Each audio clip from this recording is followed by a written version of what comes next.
Hi everyone, today in Integrated Math 1 we're going to be going over Chapter 9, Lesson 1. So for the next couple slides, I'm just going to have you go ahead and write down the definition and think about the example as well.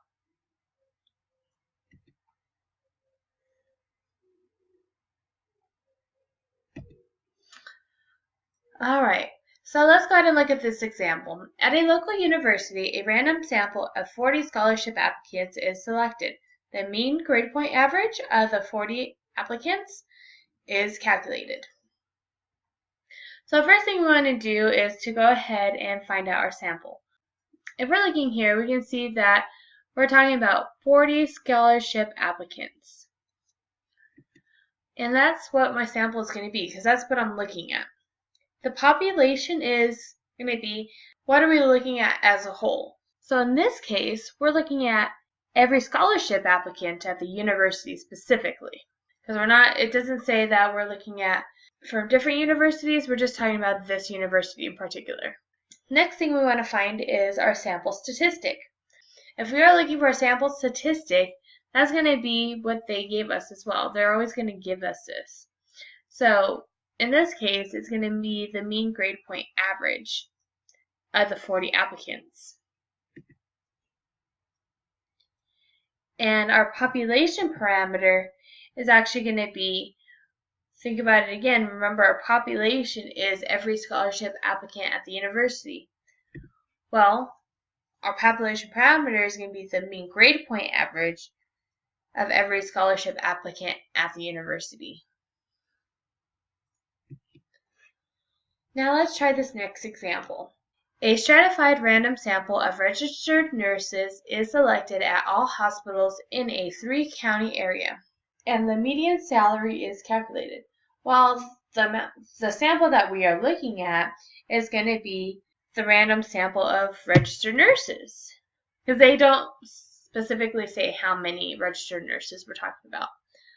Our population that we're going to be talking about is all the RN nurses in the 3-county area.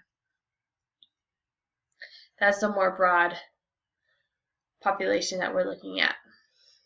Our sample statistic is going to be, once again, if we look here, they always tell us it's going to be the median salary of the random sample of registered nurses.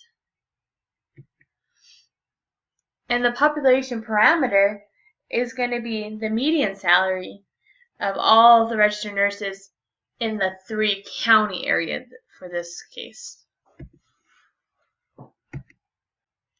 So I'm just going to go ahead and have you write down the definition once again and copy down the key concept, which tells you the steps as well. But we'll be going over that in the next problem. Alright, let's go ahead and try this problem. Each person who visited the comic book shop's website was asked to enter the number of comic books they buy each month. They received the following responses in one day. So it's a set of 2, 2, 3, 4, and 14. We want to find and interpret the mean absolute deviation. And this is what our chart's going to look like. So let's go ahead and fill it out. In this case, we can see that x is going to be on the x column. We're going to fill it with 2, 2, 3, 4, and 14.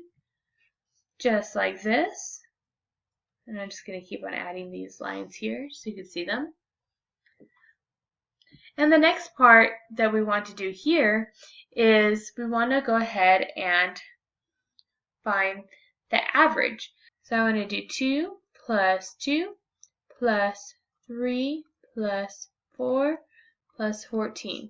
And we're going to divide all that by, well, let's count how many we have. We have 1, 2, 3, 4, 5.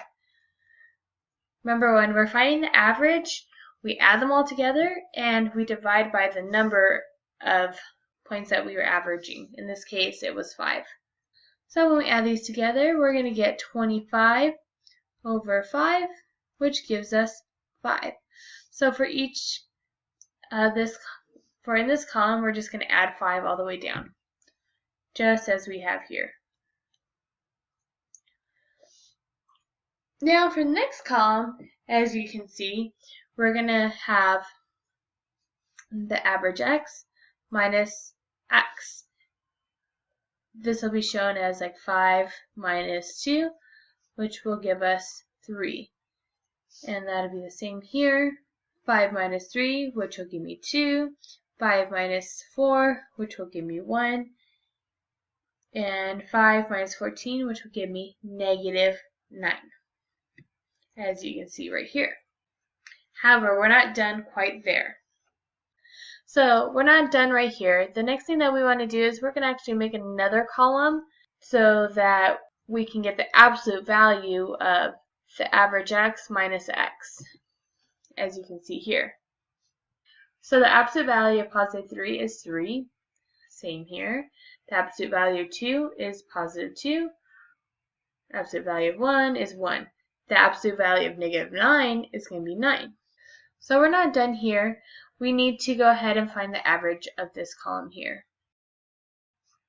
So 3 plus 3 plus 2 plus 1 plus 9. And there's a total of 5 of those. Once again, so I have it divided by 5. And when I add these together, I'm going to have 18 over 5. And if I put that in a calculator, I'm going to get 3.6. Which is going to be the is known as MAD, mean absolute difference. Next, we have another definition, and it's on standard deviation. Alright, so next we have the definition of standard deviation. Go ahead and write down the definition.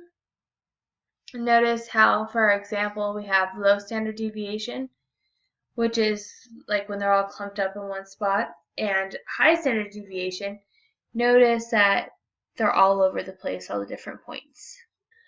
Alright, so we're going to go ahead and continue our problem with what we have right here.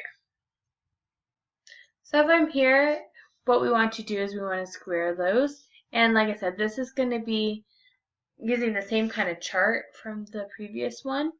So this is going to be 3 squared, which is 9. 3 squared, which is 9 once again, 4, 1, and 81, which is right here. After we do this, what we're going to do is we're going to follow this formula here. So we have the square root of 9 plus 4 plus 1 plus 81. So from here, remember n is a number of terms, so that's going to be 5. When we put this on the calculator, we're going to get right about 4.56.